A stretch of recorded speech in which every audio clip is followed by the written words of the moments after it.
Good morning, ladies and gentlemen. I'm honored to participate in Seymour's East Africa. In this keynote, I'll be outlining one of the recent initiatives launched by the Arab Economic Unity Council in the Arab League to support development efforts in the African region. To start off with, the global economic outlook a year ago was surrounded with many threatening challenges to global markets, with tensions on trade policies, geopolitical issues, and the overall somewhat conservative painted picture of the future. And then the health crisis of COVID-19 took the world by storm in 2020. As we all know, that countries world over are struggling to stabilize their economies with various preemptive measures in the form of economic stimulus. Many countries were pushed to print currencies without cash reserves or backings at a record high and volumes to maintain some kind of economic productivity in their societies. Surely the impact of what's going on is likely to be severe on all world economies, but some countries will face serious issues and consequences as a result. All in all, there seems to be no easy exit or easy fix to current staggering economic situation. The case I'm presenting here is of Africa. COVID-19 impact in Africa is going to be significantly large, according to international reports, wiping out most of the gains that these countries made in reaching sustainable development goals in the past years.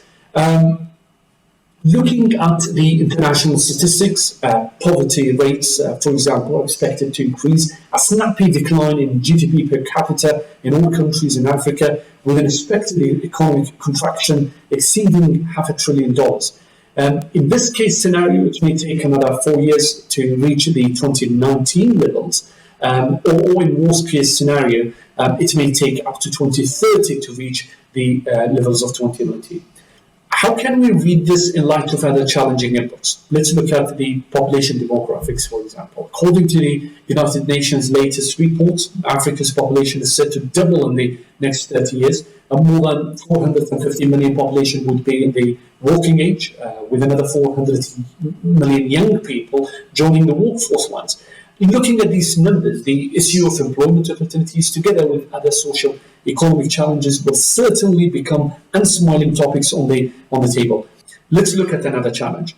Urbanization would continue in Africa to reach around 60% in the coming 30 years, with more people moving to cities for better life and better wages.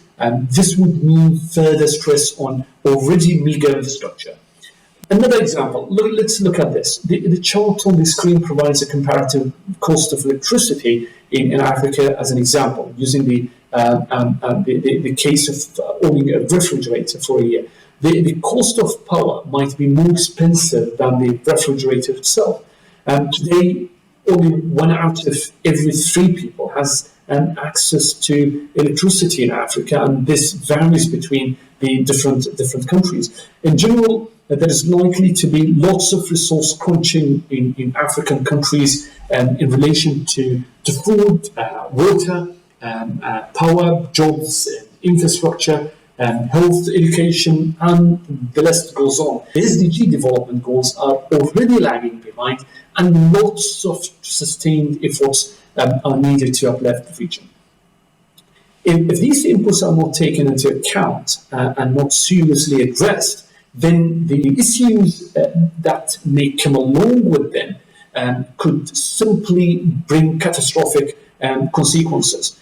This is where we argue that we need creativity and innovation in economic systems. There is this analogy of industries without smokestacks, abbreviated as IWAS. This term differentiates between traditional and contemporary industries. It showcases that in light of developments in the ICT fields, they basically offer opportunities and create new industries like business services, tradable services, transport and logistical services that all together can fuel and boost economic systems. The emergence of such industries in Africa are envisaged to create more jobs, provide potential for higher value add per worker, and contribute to the overall GDP and welfare of the societies. According to a study published by an institution called Brookings in Washington, the IWOS industries could contribute close to $1 trillion to GDP by 2030. However, to reap the benefits of such potential, this needs a plan, or otherwise opportunities will remain only theoretically sound. This plan should clearly answer specific questions of the what and how and why. This is where the Arab Economic Unity Council initiative comes into play. We recently released an initiative to support comprehension and prioritization of economic development systems in ECOWAS countries. The initiative is a proposal for ECOWAS countries to adopt more a strategic framework to support digital transformation in the region.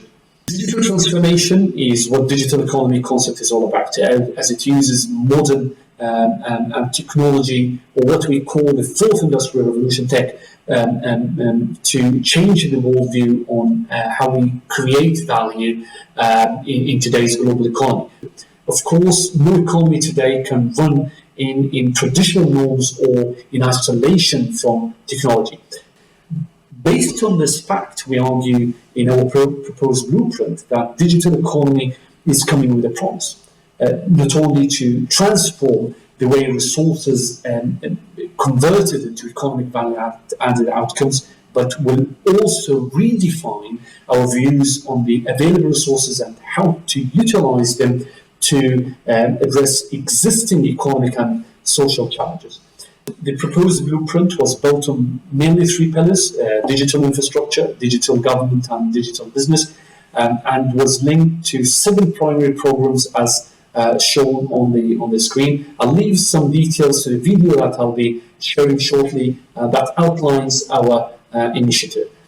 Among the key recommendations, though, in the blueprint that the Arab Economic Unity Council included was the establishment, or the need to establish a digital single market in ECOWAS countries that should accelerate the implementation of e-trade, e-commerce programs both intra and interregionally. Certainly, to succeed with this proposed blueprint, or even in other contexts, regional integration is crucial and vital for interdependent growth within the region to uplift everyone. We believe that the digital market would support ECOWAS countries to promote higher digital penetration and inclusion, provide a fair competition with resilient data infrastructure that could also enforce more advanced consumer protection programs. Another recommendation that was presented was the need to pay particular attention to the development of a regulatory environment or framework that should stand as an enabler for investors and enforces agreements and contracts, and resolves, for example, disputes and protects both consumer and investors. This should also create better governance and kind of a level playing field through improved supervision and transparency of transactions. At the end, let's remind ourselves of this fact. Today's challenges can't be addressed with the classical approaches because they will just not work. Without further ado, allow me to share this short video about the ECOWAS Digital Economy Initiative from the Arab Economic Unity Council. Thank you for listening and attending this session. Thank you very much.